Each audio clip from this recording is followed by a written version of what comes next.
गुरुजी स्वप्नावस्था में तो स्वप्न चलते रहता है तो हमको लगता है कि संसार बाहर है।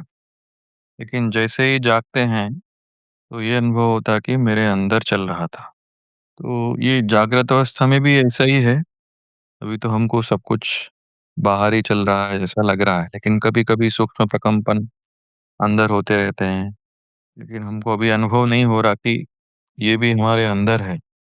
पहले ये समझो कि मनुष्य को स्वप्न क्यों आते हैं। जब आप निद्रा में जाते हो, सबसे पहले आप जागरूक रहते हो और फिर धीरे-धीरे मन शिथिल होने लगता है।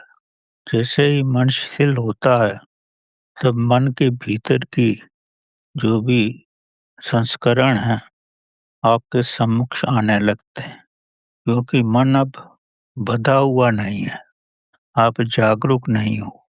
तो जो आपके भीतर है, जो आपके स्टोर हाउस में है, वो बाहर निकलने लगता है। वो उस दिन का भी हो सकता है और पुरातन भी हो सकता है।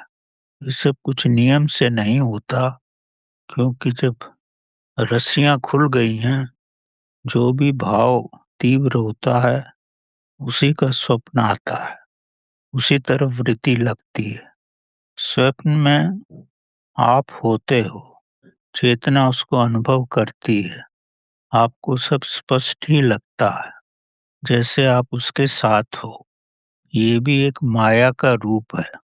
जैसे माया में सब स्पष्ट लगता है पर होता नहीं है, स्वप्न में भी सभी कुछ स्पष्ट लगता है।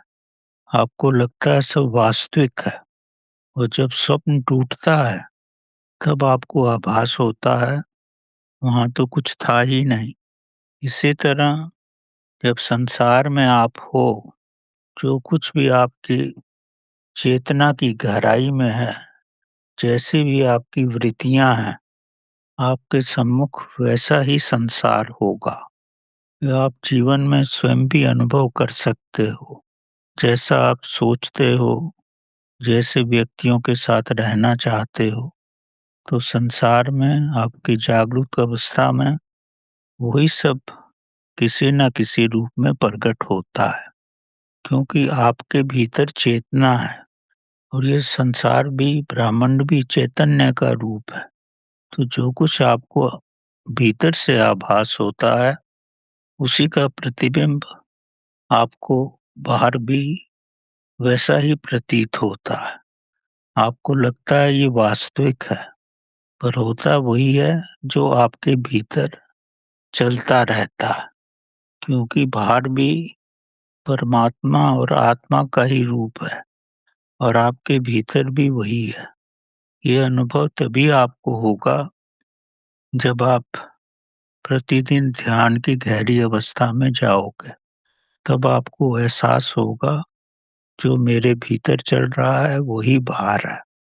अभी आपको ये अनुभव नहीं होगा, लेकिन समय आने पर आपको लगेगा जो रात में सोते हुए स्वप्न था, वही अब जागरूक रूप में भी स्वप्न ही है, क्योंकि वही आपके बाहर प्रकट हो रहा है जो आपके भीतर है। कुछ समय आने के बाद आपको आभास होगा कि संसार भी एक स्वप्न है और जब वास्तव में आप स्वप्न की दशा में होते हो, तो वो भी एक स्वप्न ही है, क्योंकि सब कुछ अस्थाई है, बदलता रहता है। जो बदलता है वही स्वप्न है और जो स्थायी रहता है, प्रतिदिन रहता है, हमेशा रहता है, वही वास्तविक सत्य है, वही आत्मा है, वही साक्षी है, वही ईश्वर का रूप है। जब ध्यान में आप कई वर्षों तक साधना करते रहोगे, तो इसका आपको पूर्ण आभास हो जाएगा। जैसे दूध में घी रहता है, वो दिखता नहीं है, लेकिन मक्खन निकालने के बाद गरम करने पे घी आ जाता है। इसी तरह ये ब्रह्मांड जो आपका संसार है, इसमें भी किसी न किसी रूप में, अगर इस ब्रह्मांड को आप दूध समझो, तो जागरूक रूप में जो आपके स्वप्न हैं और निद्रा में जो आपके स्वप्न हैं, वो किसी न किसी रूप में एक ही है, वही एक प्रकार का छिपा हुआ घी का रूप है। सम ध्यान की अवस्था में जाओगे तो इसका अनुभव आपको हो जाएगा।